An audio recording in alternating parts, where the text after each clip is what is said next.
मेरे प्यारे cricket fans, कल यानी कि संडे के दिन खेला जाएगा रात में Pakistan versus Afghanistan tri nation series का फाइनल।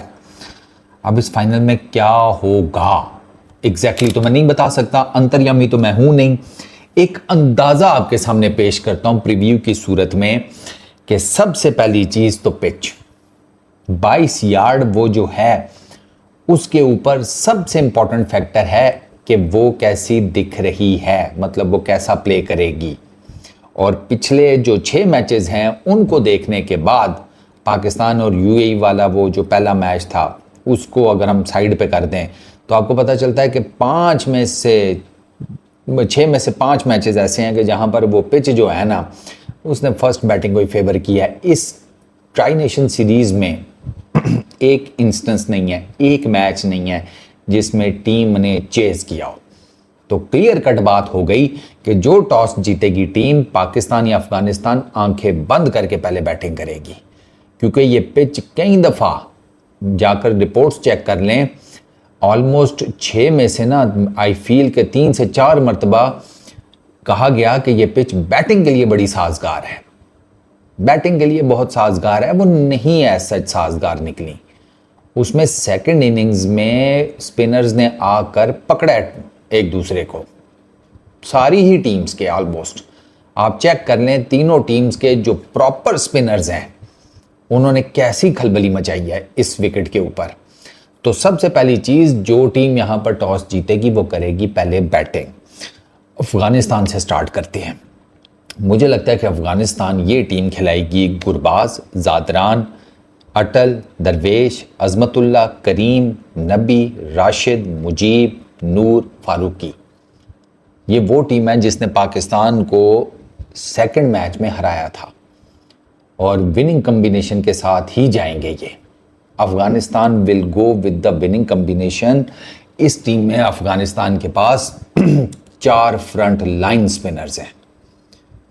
4 फ्रंट लाइन स्पिनर्स में राशिद खान, मोहम्मद नबी, मुजीबुर रहमान, नूर अहमद, ब्रिलियंट स्पिनर्स, चारों डिफरेंट। राशिद लेगी, क्विक, ठीक है, गुगली भी क्विक, हर वेरिएशन क्विक। नबी पेस की वेरिएशन, स्पिन की वेरिएशन, एक्स्ट्रा बाउंस जनरेट करने वाले, बैटर के माइंडसेट के साथ खेलने वाले। जैसे उन्होंने फखर जमान को आउट किया उस मैच में, ढीला फेंका, छक्का लग गया, कोई टेंशन नहीं, अगला खींचकर स्पिन किया, पड़ा, स्पिन भी हुआ, एक्स्ट्रा बाउंस भी हुआ, Fakhar out. Mujeeb mystery spinner, एक सीधा एक उल्टा।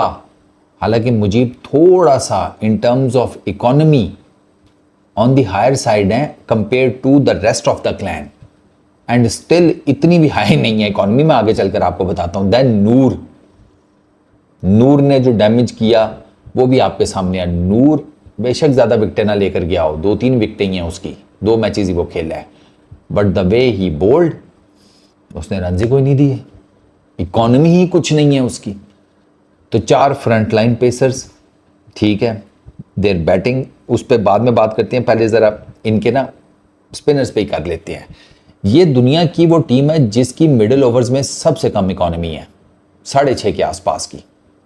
दुनिया में बाकी भी स्पिनर्स खेलते हैं, इंडिया में बड़े ज़बरदस्त स्पिनर्स हैं, पाकिस्तान के पास अच्छे स्पिनर्स हैं, but when it comes to Afghanistan, उनकी T20 इंटरनेशनल्स में मिडिल ओवर्स में बेस्ट इकोनॉमी है 6.5 के अराउंड।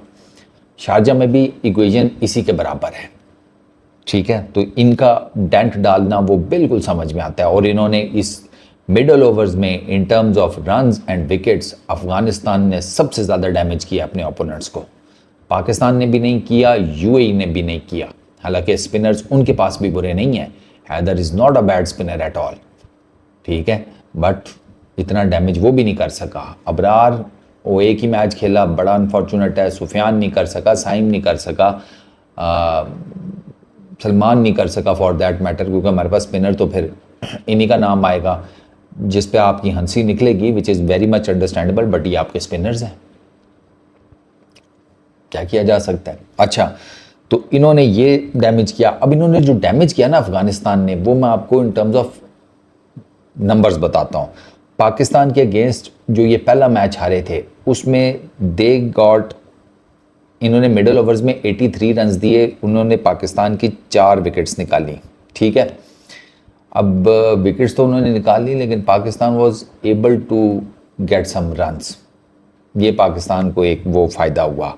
यूएई के अगेंस्ट मैच में उन्होंने, अफ़गानिस्तान ने मिडल ओवर्स में 48 रन्स दिए, 6 विकेटें निकाली। ठीक है, फिर पाकिस्तान के अगेंस्ट दूसरे मैच में 54 रन्स दिए, 6 विकेटें निकाली। दे केम बैक। पहले मैच में उस तरह का डैमेज नहीं कर सके, दूसरे में उन्होंने ठीक ठाक डैमेज कर दिया। उन्होंने आपकी आधी टीम उड़ाकर, आधे से ज़्यादा टीम उड़ाकर रख दी। आपको लगता होगा कि अफ़गानिस्तान और पाकिस्तान का शायद सेकंड मैच बड़ा क्लोज हुआ, नहीं, कोई क्लोज नहीं हुआ। अफ़गानिस्तान ने डोमिनेट कर लिया था, वो तो हारिस रऊफ़ के लग गए तुल्ले, जिसकी वजह से मैच थोड़ा करीब हो गया। इन टर्म्स ऑफ 18 रन्स की डिफीट हुई पाकिस्तान को, वरना अफ़गानिस्तान ने तो आपके मेरा ख्याल है 80-90 के ऊपर ये आउट कर दिए थे, 5-6, इतना डैमेज किया था उन्होंने आपको। फिर यूएई के अगेंस्ट उन्होंने 66 रन्स दिए, 4 विकेट्स ली मिडल ओवर्स में। ये middle overs 9-10 runs over 9-10 overs बनती हैं, कुछ 15 तक लेके जाती है, कुछ 16 तक लेके जाते हैं। अगर आप 9 के हिसाब से करें या 10 के हिसाब से करें तो आपको क्लियर कट पता चल जाता है कि एक मैच है पाकिस्तान का पहला कि जहां पर उन्होंने 8 या 8 के करीब की इकॉनमी के साथ मिडल ओवर्स में बॉलिंग की है। उसके बाद तो वो आ गए हैं 5, 5.5, इससे ज़्यादा नहीं है उनकी, 5-6 एक मैच में, बल्कि ज़्यादातर में तो वो 5 के अराउंड रहे हैं वो मिडल ओवर्स में।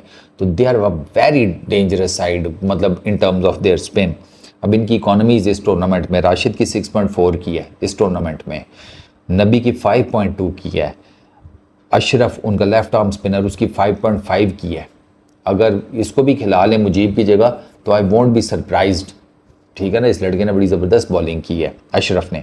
नूर 5.37 की इकॉनमी, इनके ये इन 4 बॉलर्स की ये इकॉनमी है, और मुजीब की 7.08 की है। बट मुजीब इज़ एक्सपीरियंस्ड, तो आई फील कि शायद ये मुजीब के साथ जाएंगे। अगर अशरफ को भी खिला लेते हैं, I don't know, there is a possibility.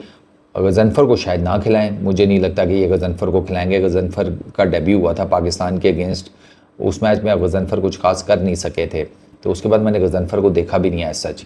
तो मुझे लगता है कि ये शायद मुजीब के साथ ही जाएंगे या फिर अशरफ, इससे ज़्यादा नहीं। तो अफ़गानिस्तान को आपको मिडल ओवर्स में टैकल करना है उनकी बॉलिंग को, ठीक है, और उसी तरीके से टैकल करना है कि जिस तरीके से आपने पहले मैच में किया था। विकेट्स कम देनी है, 4 ज़्यादा थी उस दिन, you got some luck on your side as well, तो आपकी फॉर दैट मैटर ज़रा बचत हो गई, वरना फिर मुश्किल हो जाएगा। अच्छा, इनकी बैटिंग की बात की जाए, Zadran is in really good form, tournament का हाईएस्ट रन्स गेटर है, 185 रन्स, 46 की बैटिंग एवरेज, 141 का स्ट्राइक रेट। अटल बड़ी ज़बरदस्त फॉर्म में है, 141 रन्स, 47 की बैटिंग एवरेज, 135.5 का स्ट्राइक रेट। गुरबाज 40 की हैं लास्ट मैच में, उसने कुछ थोड़ा रिदम गेन किया, वरना वो इस टूर्नामेंट में फेल हो रहा था। तो उनके टॉप 3 बैटर जो हैं उसमें से 2 तो उनके पक्के फॉर्म में हैं, एक जो है उसने पिछले मैच में फॉर्म गेन कर ली है, तो ये एक डेंजरस साइन है, क्लियर कट। ठीक है, और उनको आइडिया है कि हमने कैसे लेकर चलना है इनिंग को। उन्होंने 2 पार्टनरशिप्स, एक यूएई के अगेंस्ट, फिर पाकिस्तान के अगेंस्ट उन्होंने जो 50 मारी हैं ना अटल ने और ज़ादरान ने, और वो 100 और ओवर 100, क्लोज टू 100 की जो पार्टनरशिप्स हैं, वो क्लियर कट बताती हैं कि दे नो द प्लान कि हमने कैसे लेकर चलना है इनिंग को। और अगर वो इसी तरीके से लेकर चले और वो पहले बैटिंग कर रहे हुए तो फिर प्रॉब्लम है। ठीक है, अच्छा, इसके साथ करीम, अज़मतुल्ला, दरवेश, राशिद, नबी, ठीक है, ये सारे ऐसे बैटर्स हैं, ऑलराउंडर्स हैं जो कैमियोज खेलने की फुल कैपेबिलिटी रखते हैं, और इन्होंने खेले भी हैं। करीम जन्नत ने आपने देखें छक्के मारे हैं इस टूर्नामेंट में, राशिद खान ने मारे हैं, नबी ने कुछ मारे हैं।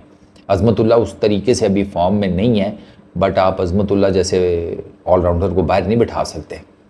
अज़मतुल्ला will definitely play, he is a very senior pro now, और वो किसी भी time with the ball with the bat match का नक्शा चेंज कर सकता है। तो मुझे ये लगता है कि इनकी स्पिन जो बॉलिंग है ना, वो इनका सबसे बड़ा टूल है। अगर हम पाकिस्तान की तरफ आते हैं, पाकिस्तान में जनाब मुझे लगता है कि पाकिस्तान ये टीम खिलाएगा जिसमें फरहान, साइम, फ़खर, आगा, हसन नवाज़, हारिस, नवाज़, फ़हीम, हारिस रऊफ़, शाहीन, अबरार। इसमें I really don't think so कि ये they would make major changes, और अगर इन्होंने चेंजेस की भी ना तो वो चेंजेस होंगी शाहीन, हारिस रऊफ़, अबरार, इन तीन में। बाकी इनका सेम रहेगा, आप देख लीजिएगा, ये उसमें चेंजेस नहीं करेंगे। तो चूँकि फ़ाइनल है, you need experience and quality, तो आपको एक्सपीरियंस और क्वालिटी तो फिर शाहीन, हारिस रऊफ़ और अबरार से ही मिलेगी। तो मुझे लगता है कि पाकिस्तान की ये प्लेइंग 11 होगी। हमने मिडल ओवर्स में इतना बुरा विद द बॉल परफॉर्म नहीं किया। हमने अफ़गानिस्तान के अगेंस्ट 58 रन दिए, हमने उनकी 6 विकटें ली पहले मैच में, हम जीते, ठीक है। अच्छा, फिर यूएई के अगेंस्ट हमने 75 रन दिए, हमने उनके उन 2 आउट हुए उनके, हम उसमें ज़्यादा उनको डैमेज नहीं कर सके। अफ़गानिस्तान के अगेंस्ट हमने 92 रन दिए, हम एक जिसे कहते हैं विकेट निकाल सके। अच्छा, यूएई के अगेंस्ट दूसरे मैच में 69 रन हमने दिए और 5 विकटें निकाली। ये जो हमने 5 विकटें निकाली हैं ना, ये हमने कर्टसी निकाली हैं अबरार के, वरना यूएई हमें पकड़ भी सकता था, यूएई हमें पहले मैच में भी पकड़ सकता था। हम एक्सपीरियंस, यूएई हमसे जो 2 मैच हारा है उसमें क्लियर कट आपको नज़र आता है। इनफैक्ट वो जो अफगानिस्तान से पिछला मैच भी आ रहे हैं उसमें क्लियर कट नज़र आता है कि वो एक्सपीरियंस की मार खा गए हैं, वरना वो हमें भी किसी मैच में लपेट सकते थे। और अफगानिस्तान वाला पिछला मैच तो ऑलमोस्ट उन्होंने जीता हुआ मैच हारा है, वो एक्सपीरियंस की मार खा गए हैं। वरना उनका सबसे जो क्लोज मैच हुआ है वो ये लास्ट हुआ है अफगानिस्तान के अगेंस्ट, सीरीज़ का छठा मैच जो था, मतलब वो 4 रन से मैच हारे हैं यार, आप इससे अंदाज़ा लगाएं, वो 4 रन से मैच हारे हैं। तो इट वॉज़ रियली गुड, जिसे कहते हैं ना गेम ऑफ क्रिकेट। हालांकि मिडल ओवर्स में उन्होंने ज़्यादा रन्स नहीं बनाए, 66 रन किए, उनकी 4 विकटें गिरी, एंड येट 170 चेज़ करते हुए वो पहुंच गए थे 166 तक। मिडल ओवर्स में वो थोड़ी सी बैटिंग और बेहतर कर लेते तो मैच उनके हाथ में था। बेशक उनकी विकटें गिरी, लेकिन दे हैड दोज हिटर्स। तो पाकिस्तान ने मिडल ओवर्स में आप कह लें कि 2 मैचेस में अच्छा किया है, 2 मैचेस में कोई इतना ख़ास नहीं। और अफ़गानिस्तान के अगेंस्ट जो दूसरा मैच है वो पाकिस्तान के लिए बहुत बड़ा सबक है। ऑल क्लोज टू 100 रन्स बनाए हैं 9-10 ओवरों में अफ़गानिस्तान की टीम ने, और उन्होंने आपको एक विकेट एक दी है, क्योंकि उसमें मैंने आपको बताया इब्राहिम ज़ादरान और अटल न्यू कि उन्होंने कैसे बैटिंग करनी है। और वो मैं अभी ये जो बैटिंग का खाका है ना वो भी आपके सामने रखता हूँ। पाकिस्तान की बैटिंग में Fakhar Zaman is the highest run getter in the tournament, which is very strange, क्योंकि Fakhar was not in a good form, और उसमें 77 रन की इनकी जो इनिंग्स है उसका बहुत बड़ा रोल है। 128 रन, 42 की बैटिंग एवरेज, 148 का स्ट्राइक रेट। पाकिस्तान में जनाब साइम, नवाज़, हसन नवाज़, आगा, फरहान, ये सारे पाकिस्तान के मेन बैटर्स हैं। ये सारे थोड़े थोड़े रन्स चिप इन कर रहे हैं, बट इन सारों की तरफ से ना वो जिसे कहते हैं ना कंसिस्टेंसी के साथ रन्स नहीं आ रहे। बड़ी इनिंग्स, इम्पैक्टफुल इनिंग्स वो छोटी छोटी करके तो आ जाती हैं, बट T20 में अब ऐसा तो नहीं होता ना कि आप बिल्कुल ही जिसे कहते हैं कि 6 मैचेस आपने खेलने हैं और आप 6 के 6 जो है वो आप कह रहे हैं कि वह 10-20 कर लो, 10-20 कर लो। कहीं ना कहीं तो आपको जब टॉप ऑर्डर में आप बैटिंग करते हैं तो आपको 50 करनी पड़ती है, 40 प्लस करना पड़ता है। फरहान अच्छा खासा खेल रहा होता है, आउट हो जाता है, ठीक खेल रहा होता है, स्ट्राइक रेट्स भी बेहतरीन, फरहान के स्ट्राइक रेट्स भी अच्छे हैं। फरहान का if I am not wrong तो शायद 160-70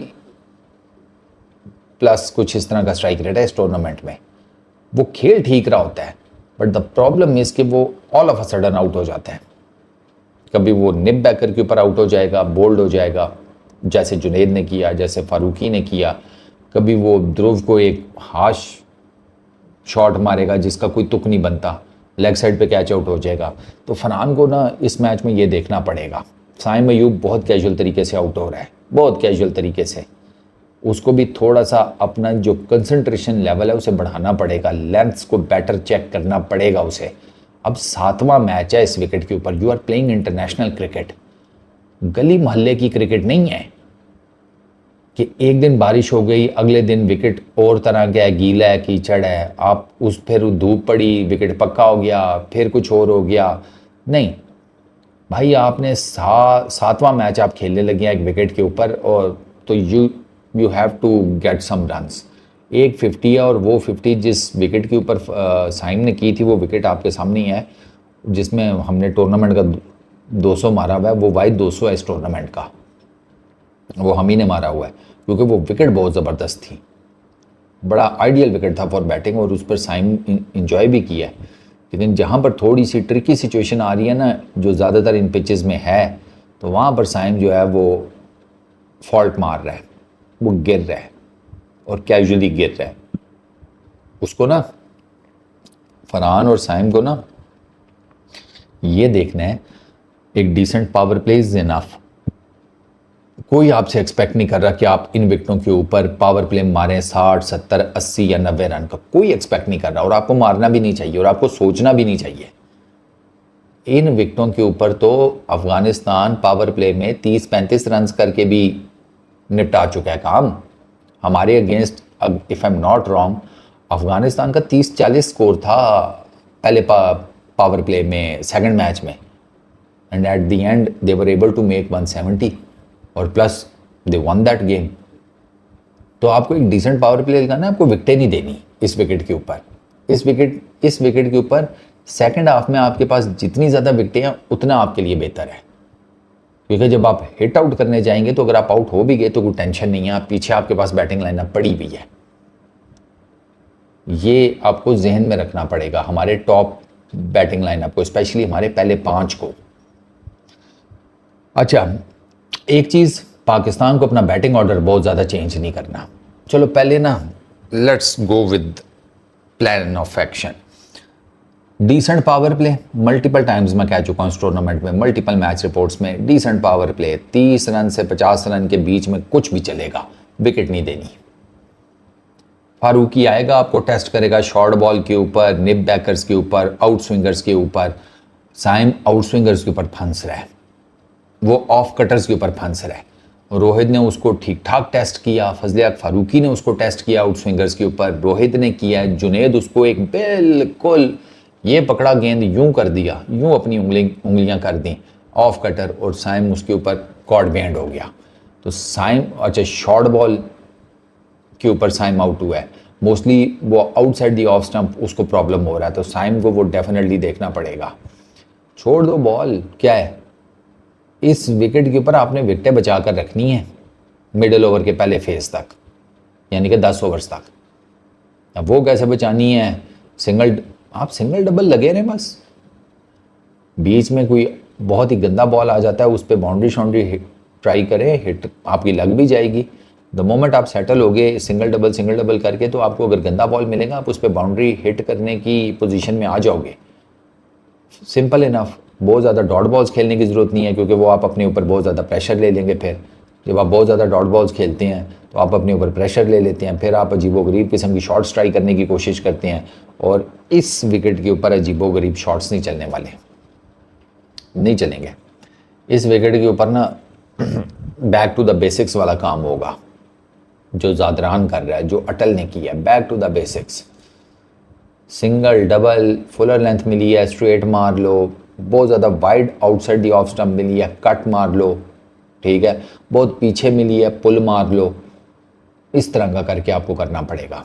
यहाँ पर कितनी चीकी शॉट्स खेली गई हैं आप देख लें, इस पूरी सीरीज़ में कितनी चीकी शॉट्स हैं, गिनकर 5 नहीं आपको मिलेंगी, 5, 7, ये इससे ज़्यादा नहीं है। मैं सारी वो स्कूप, रिवर्स स्वीप, फलाना टिमकाना सब ऐड अप करके बात कर रहा हूँ मैं, कितनी मिली हैं आपको, 5, 7 टोटल।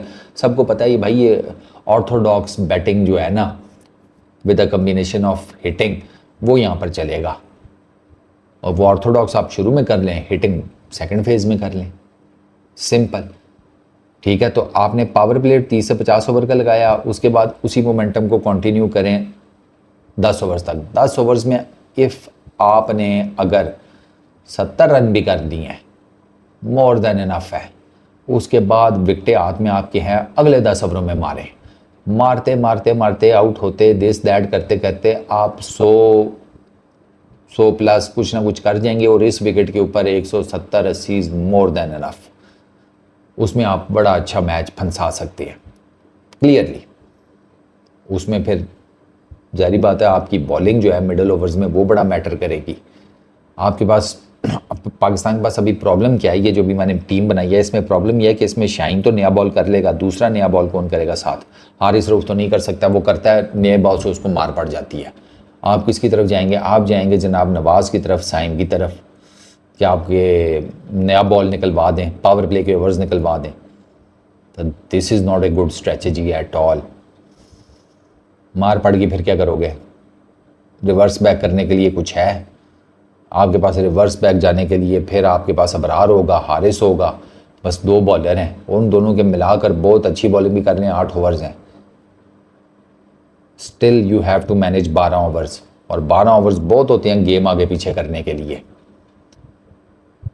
तो आपको अब ये देखना है कि आपको नया बॉल किससे करवाना है। तो आई वुड गो विद कि अब और मरता क्या ना करता वाली ऑप्शन है, तो शाहीन और फ़हीम से करा लो फिर, और फ़हीम को बता दो कि पीछे टिप्पा मत दी, तेरी मेहरबानी। फ़हीम पता नहीं क्यों पीछे टिप्पा दे रहा है, मैंने तो अक्सर उसको इन मैचेस में देखा है इस सीरीज़ में, फॉर व्हाट रीज़न मुझे नहीं समझ आई। उसको पता नहीं, अभी तक उसको लग रहा है मैं न्यूजीलैंड में खेल रहा हूँ, वो शॉर्ट ऑफ लेंथ गेंदे कर रहा है। शॉर्ट ऑफ लेंथ गेंदे तो इस विकेट के ऊपर सीधी सीधी बाउंड्री है, सीधी सीधी, पावर प्ले में तो पक्की। फ़हीम का पेस भी नहीं है, ऊपर से विकेट भी इतना फास्ट नहीं है, खोचल सा विकेट है, पीछे आपने गेंद किया, पड़ के बैट्समैन तक आते हुए 2 सदियाँ बीत गई, और उसके बाद उसने टक करके बिजली की तेज़ी से अपना बल्ला फेरा, स्पीड ऑफ लाइट की रफ्तार से गई गेंद, सीधा ठक बाउंड्री। तो फ़हीम को अपनी लेंथ बेहतर करनी है। अगर उसने नया बॉल अगर आपने उससे करवाना है, या अगर आपने नवाज़ और साइम से करवाना है तो आप करवा सकते हैं, लेकिन वो फिर इतना गेंद स्पिन तो नहीं होगा, नया गेंद इतना कहाँ से स्पिन करेंगे ये ऑर्थोडॉक्स स्पिनर तो है कोई नहीं, ये तो पार्ट टाइमर्स हैं। साइम इन पर्टिकुलर वो कैरम बॉल मारता रहता है, वो टू मच प्रिडिक्टेबल हो गया है, उसको पता नहीं कितना कैरम बॉल मारने का क्या शौक है। तो ऑफ स्पिन करते हुए बीच में कोई कैरम बॉल मार, वो कैरम बॉल करते करते बीच में ऑफ स्पिनर मार रहा होता है। ये दुनिया का वाइड स्पिनर है जिसकी वेरिएशन जो है वो ऑफ स्पिन है, और ऑर्थोडॉक्स बॉलिंग क्या है? Carrom ball. ऐसे नहीं चलता, ऐसे नहीं चलेगा। या तो फिर फ़हीम की जगह पर वसीम को ले आए, लेकिन बॉलर एटलीस्ट 4 पूरे करें। आप 3 बॉलर्स के साथ जा रहे हैं, which is not good at all. Afghanistan आपके अगेंस्ट मिडिल ओवर्स में 92 इसी वजह से करके गया कि आपके पास प्रॉपर बॉलर ही नहीं थे। एक एंड से अगर कोई प्रेशर डाल भी देता था, दूसरे एंड से रेलू कट्टा बॉलिंग करने आता था, वो रन्स खा लेता था, प्रेशर सारा रिलीज, सारे का सारा। मैं बता रहा हूँ ज़ादरान और अटल नो के वो इसी माइंडसेट के साथ इनिंग्स को बिल्डअप करते हैं। गुरबाज अगर जल्दी आउट हो गया फिर वो कहते हैं अब 10 ओवर तक कोई विकेट नहीं देनी, लगे रहो। वो लगे रहते हैं, बीच में वो थोड़ा सा सेटल होके गंदी बॉल के ऊपर बाउंड्री भी लगा लेते हैं, सिंगल डबल भी कर लेते हैं, रोटेशन ऑफ स्ट्राइक भी चलती रहती है, प्रेशर भी नहीं आता, रन्स भी आ रहे होते हैं, ठीक है। टिक टिक टिक टिक करके उनका रन जो है, रन रेट और वो सारा वो भी थोड़ा ऊपर जा रहा होता है, और 10 ओवर्स के बाद वो मार धाड़ करनी शुरू कर देते हैं। और मैंने आपको बताया उनके पास तो हैं मार धाड़ करने वाले, कैमियोज प्ले करने वाले, दे हैव दोज बैटर्स। तो पाकिस्तान को ये चीज़ें देखनी है। तो पहली चीज़ तो ये है कि अपने बैटिंग ऑर्डर में ज़्यादा शफलिंग भी ना करें। सबसे पहली चीज़ मेरे नज़दीक आपका बैटिंग ऑर्डर अगर आपने खिलाना है, चूँकि फ़खर ने भी रन किए हुए हैं, तो it would be Saim, Farhan, Fakhar, Nawaz, Hasan Nawaz should be your number 4 पक्का ठक्का। अगर नंबर 5 पे आ जाए हारिस को, ठीक है, फिर कर दो अब नंबर 6 पे, और तो कोई आपके पास ऑप्शन है कोई नहीं। लेकिन आप हसन नवाज़ को भी अब जो उठाकर 6ठे नंबर पर आपने खिलाने की गलती कर लिया ना, ये ना करें। उस लड़के के तो अभी पैर ही नहीं जमे प्रॉपरली इंटरनेशनल क्रिकेट में, और आपने अभी से उसके बैटिंग के साथ एक्सपेरिमेंट करना शुरू कर दिया। ये दिस इज़ नॉट राइट। पक्के ठक्के ज़रा हो जाएं, फिर उनके साथ एक्सपेरिमेंटेशन आप कर लें। हारिस के रन ही नहीं आ रहे, 3 नंबर से उठाकर आपने 6 नंबर पे फेंक दिया। अब वो जब परफॉर्म नहीं करेगा, जारी बात है 3 नंबर का बैट्समैन एकदम से वो 3 नंबर पे रेगुलर रन्स नहीं कर पा रहा, वो जब आएगा 6 नंबर पे कैसे रेगुलर रन्स करेगा? जब आप उसे टीम से बाहर कर दोगे तो कहें जी परफॉर्मेंस नहीं है, ओके फाइन, कोई ये नहीं बात करेगा कि यार नंबर 3 का बैटर नंबर 6 पे क्या कर रहा था। आपने उमर अकमल का सारा कैरियर इसी वजह से खराब किया, आप उसे मुख्तलिफ नंबर्स पर खिलाते रहे। बैट्समैन एक नंबर का होता है यार। T20 क्रिकेट में अगर आपने शफलिंग करनी है बैटिंग ऑर्डर में, तो पहले लड़के का कॉन्फिडेंस तो स्काई हाई करें। लड़के का कॉन्फिडेंस स्काई हाई होना बहुत ज़्यादा ज़रूरी है, तभी वो किसी भी नंबर पर आकर बैटिंग कर लेगा। अभी तो इन लड़कों को जिस तरह का मीडिया क्रिटिसाइज़ करता है, एक्स क्रिकेटर्स क्रिटिसाइज़ करते हैं, सोशल मीडिया पे वो होते हैं, वो कहाँ से करेंगे भाई? तो पहले उनको कॉन्फिडेंस दें, एक नंबर पर सबको प्रॉपर खिलाएं। आगे को तो पता होना चाहिए कि अगर वो नंबर 5 पर भी खेलता है, उस वो रन बॉल भी कर ले, इज़ मोर देन इनफ। उसका मेन काम है मैचेस जितवाना। मैच जितवाए वो एज ए कप्तान, सारा कुछ वो मैचेस जितवाता रहा। मैं आपको बता रहा हूँ, उसकी बैटिंग के ऊपर ज़्यादा डिबेट होनी नहीं है। बाबर आजम का क्या प्रॉब्लम हुआ था? बाबर आजम की बैटिंग उस टाइम अंडर डिबेट आई थी जब बाबर आजम मैचेस हारना शुरू हुआ है। 2021-22 तक तो सारी खैर थी। 2022 के बाद स्पेशली 2023 एशिया कप से ऑनवर्ड्स बाबर आजम मैचेस हारना शुरू हुआ है एज ए कैप्टन, टूर्नामेंट्स हारना शुरू हुआ है। बाबर आजम की कप्तानी भी अंडर डिबेट आ गई, बाबर आजम की बैटिंग भी अंडर डिबेट आ गई। और फिर बाबर आजम से रिलेटेड तो इन्होंने वो काम किया जो सौतेलों के साथ भी नहीं किया जाता। बाबर आजम को बेसिकली क्रिटिसाइज नहीं किया गया, बाबर आजम को बेसिकली डिसरिस्पेक्ट किया गया। और ये चीज़ जो है ना, ये गलत है। आप क्रिटिसाइज़ करें, कोई इशू नहीं है, लेकिन आप जब उसे डिसरिस्पेक्ट करेंगे, वहाँ पे मुझे प्रॉब्लम है। डिसरिस्पेक्ट नहीं करना आपने। आप डिसरिस्पेक्ट, बाबर आजम के लेवल के बैटर को आप डिसरिस्पेक्ट नहीं कर सकते। इख्तिलाफात सो आप उससे कर सकते हैं, मेरे हैं, लेकिन इसका मतलब ये थोड़ी है कि मैं उसको जो मर्जी मेरे मुंह में आए मैं बोलना शुरू हो जाऊं। कट टू द शॉर्ट, यहाँ तो बाबर आजम को दज्जाल तक बोला जाता रहा है यार। छोड़ो, अब क्या तुम्हें मैं बताऊं। इसके ऊपर कभी कभी मेरा दिल किया ना, अलग से एक वीडियो बनाऊंगा मैं। ये जो बाबर आजम की डिसरिस्पेक्ट हो रही है ना, ये नहीं होनी चाहिए। हंसी मजाक is entirely different thing.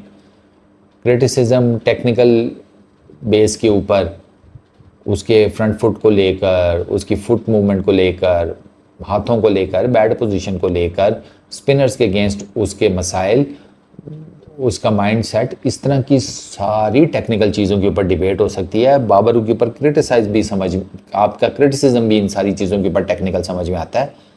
But आप उसे फ्रॉडिया कहें, आप उसे दज्जाल कहें, ये तो नहीं समझ में आता, सॉरी।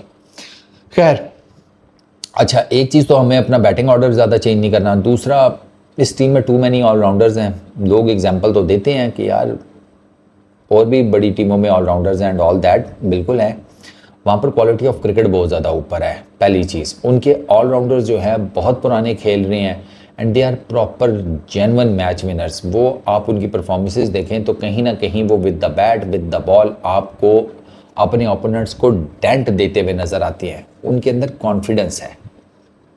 आप किसी भी टीम को उठाकर देख लें, आप इंडिया के ऑलराउंडर्स कहते हैं, ऑस्ट्रेलिया के कहते हैं, न्यूजीलैंड के कहते हैं, इंग्लैंड के कहते हैं, आप उनके ऑलराउंडर्स में जाकर देखें तो आपको ये सारी चीज़ें नज़र आएंगी। उनका क्वालिटी ऑफ क्रिकेट बहुत ऊपर है, स्किल सेट बहुत डेवलप्ड है, with the bat, with the ball. Stokes, आप अभी आपने इंग्लैंड और उसकी सीरीज़ देखी है, टेस्ट सीरीज़, इंग्लैंड का सबसे रिफाइंड, सबसे प्रीमियम बॉलर बेन स्टोक्स नज़र आया, जिसने पता नहीं कितने साल हो गए बॉलिंग ही नहीं की भी थी बिकॉज ऑफ इंजरीज। अभी उसने रिसेंटली दोबारा प्रॉपरली बॉलिंग करनी शुरू की है, लेकिन चूंकि स्किल सेट तो इन्हांस्ड है ऑलरेडी, टैलेंट तो है पास, पॉलिश अपने आप को किया हुआ है, तो अगर कुछ टाइम, सालों का या कुछ टाइम फ्रेम, कुछ गैप भी आ गया बॉलिंग में, तो वो स्किल सेट तो नहीं मरा ना, ख़त्म तो नहीं हुआ, वो तो अंदर ही मौजूद है। उसने आकर रेड बॉल से तबाही फेर दी, आपने देखी है उसकी बॉलिंग। तो ये या तो फिर इस लेवल का डेवलपमेंट करें तो फिर भी है। आप नंबर 8 तक बैटिंग लेकर जाते हैं, फिर आपकी बैटिंग को आपको जितवाना भी तो चाहिए। अफगानिस्तान वाला मैच जो आप 18 रन से आ रहे हैं, नंबर 8 तक बैटिंग होने के बाद आपका हारना बनता नहीं है, आपको जीतना चाहिए था फिर वो मैच। आप नंबर 8 तक बैटिंग क्यों लेकर जा रहे हैं? आप बैटिंग को डेप्थ क्यों दे रहे हैं कि भाई अगर हम पहली इनिंग खेलते हैं तो हम एक बड़ा स्कोर करने की पोजीशन में आ जाएं। हमारी 8 तक बैटिंग है, हम अगर चेज़ करने जा रहे हैं तो हम मैच चेज़ करने की पोजीशन में आ जाएं। हमारे पास हार्ड हिटर्स हैं, हमारे पास प्रॉपर बैटिंग है, टॉप ऑर्डर, मिडल ऑर्डर। तो हम 8 तक बैटिंग इसलिए लेकर जा रहे हैं कि हम कोई भी टोटल सेट किया जाता है हमारे अगेंस्ट तो हम उसे ईजिली चेज़ कर लें। आप उस मैच में नहीं चेज़ कर सके, क्योंकि मेरा ये मानना है कि जो टारगेट पहले 5 से नहीं चेज़ हो सका ना, वो 6वां, 7वां, 8वां भी नहीं चेज़ कर सकता। आपकी विकेटें जल्दी गिर गई तो प्रेशर आ जाएगा, और वो तो रेलू कट्टे हैं, वो तो ऑलराउंडर्स हैं, वो आपको साल में ना 1-2 मैचेस ही जितवाएंगे। मैक्सवेल साल में कितने मैचेस जितवाता है ऑस्ट्रेलिया को? हर मैच तो नहीं जितवाता। स्टोइनिस कितने मैचेस जितवाता था? ये नोटिस किया करें ना जानेमन चीज़ें। साल में 1-2-3 ही मैचेस होते हैं, तो ये ऑलराउंडर्स आपको साल में 1-2-3 ही मैचेस जितवाएंगे। अल्टीमेटली तो ऑलराउंडर्स को कुशन मिलता है एक प्रॉपर बैटिंग सेटअप से उनसे ऊपर, और एक प्रॉपर बॉलिंग सेटअप से। उनके बीच में चीज़ जो है ना वो ऑलराउंडर एबिलिटीज़ होती हैं। आपका बैटिंग ऑर्डर उस तरीके से प्रॉपर नहीं है, आपकी बॉलिंग जो है वो प्रॉपर नहीं है। 3 बॉलर के साथ आप T20 मैच खेल रहे हैं, दिस इज़ अनबिलीवेबल। उसमें ऑलराउंडर्स क्या करेंगे बताएं? ऑलराउंडर्स होते हैं जुगाड़े। जुगाड़ हर जगह नहीं चलती। अगर आप अपने घर की पानी की मोटर सड़ गई है और जुगाड़िस्ट बनकर खुद उसको ठीक करने लगना शुरू हो जाएं तो आपको करंट ही पड़ेगा।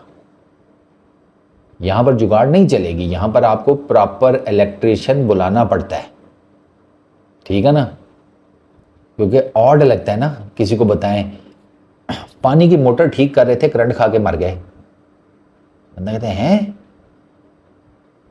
क्यों पानी की मोटर क्यों ठीक कर रहे थे? 1000 रुपया बचा रहे थे इलेक्ट्रिशियन का, बात ख़त्म हो गई। तो ये जो चीज़ें हैं ना काइंडली इनसे अवॉइड करें। Last but not least, fielding. आपको फील्डिंग बहुत बेहतर करनी है यार, आपकी फील्डिंग बहुत पुअर है, बहुत पुअर फील्डिंग है हमारी यार। हम गेंद तक पहुंचने में 200 साल लगा देते हैं। 30 यार्ड के अंदर की मैं बात कर रहा हूँ, 30 यार्ड के अंदर हमें गेंद तक पहुंचने में 200 साल लग जाते हैं हमारे फील्डर्स को।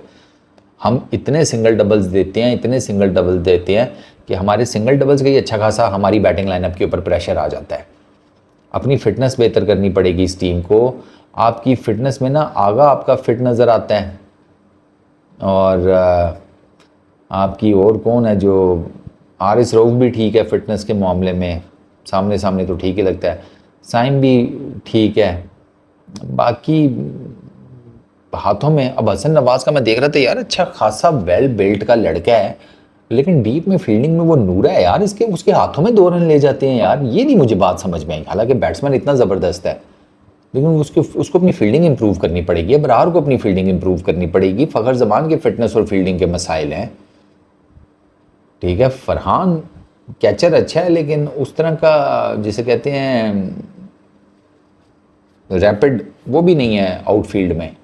तो हमें अपनी फील्डिंग बहुत बेहतर करनी है। हम सिंगल्स डबल्स के चलते ना बहुत रन्स दे जाते हैं, और वो हम पे प्रेशर क्रिएट हो जाता है। ये जो 92 रन्स आपको पड़े हैं ना मिडल ओवर्स में अगेंस्ट अफ़गानिस्तान दूसरे मैच में, वो उसमें सिंगल डबल्स बहुत ज़्यादा है। Rotation of the strike pressure नहीं आने देती। तो आई रियली होप कि मैंने आपके सामने का प्रीव्यू जो मुझे समझ में आता है वो कैलकुलेट कर दिया है। जो भी टीम जीतेगी टॉस पहले बैटिंग करेगी, और उनका बड़ा सिंपल सा होगा, क्या पाकिस्तान क्या अफ़गानिस्तान। पावर प्ले डिसेंट लगाओ 30 से 50 ओवर्स, 30 से 50 रन के बीच में। उसके बाद उसी मोमेंटम को कंटिन्यू करो। मेक श्योर कर लो कि किसी तरीके से आप पहले 10 ओवर्स में close to 70 odd run score कर लें, मोर देन इनफ है। देन अगले फेज़ में अगले 10 ओवर्स में मार धाड़ करो, ले जाओ 9-10 की रन रेट के साथ, गेट अ टोटल अराउंड 170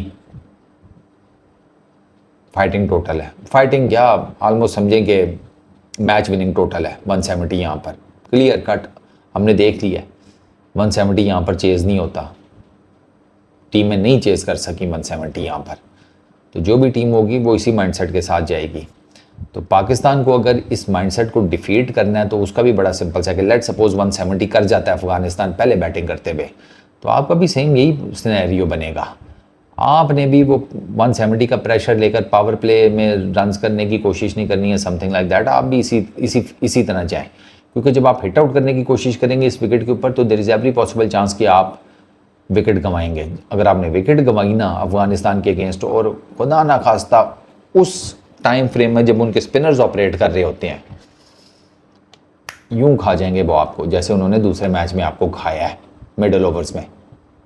क्योंकि फजल फारूकी आपको 2 विकेटें ऊपर ले गया, साइम और फरहान, और उसके बाद फिर आप देख लें कि उनके स्पिनर्स आए हैं और वो कैसे आपको एकदम से उन्होंने वाइट वॉश कर दिया है, उठाकर उधर फेंका है। तो पाकिस्तान अगर ये टोटल चेज़ भी करने जा रहा है तो उसी फार्मूले के साथ जाए कि वो जिस फार्मूले से वो पहले बैटिंग कर रहे हैं, उसके अलावा आपके पास कोई ऑप्शन नहीं है। अल्टीमेटली सेकंड फेज़ में आपकी जो हिटिंग एबिलिटीज़ हैं उसके ऊपर मैच बनेगा या लूज़ होगा, क्योंकि वो मिडल ओवर्स होंगे, उसमें अगर आप हिटिंग करके आप अफ़गानिस्तान, आपके पास विकेट इन हैंड हैं, आपके पास कॉन्फिडेंस होगा, आपने अफ़गानिस्तान के बॉलर्स को, स्पिनर्स को इन पर्टिकुलर किसी तरीके से अटैक कर दिया, उनके अगेंस्ट रन्स कर दिए, मैच आपका है। आप नहीं कर सके तो मैच उनका है, सिंपल इज़ दैट।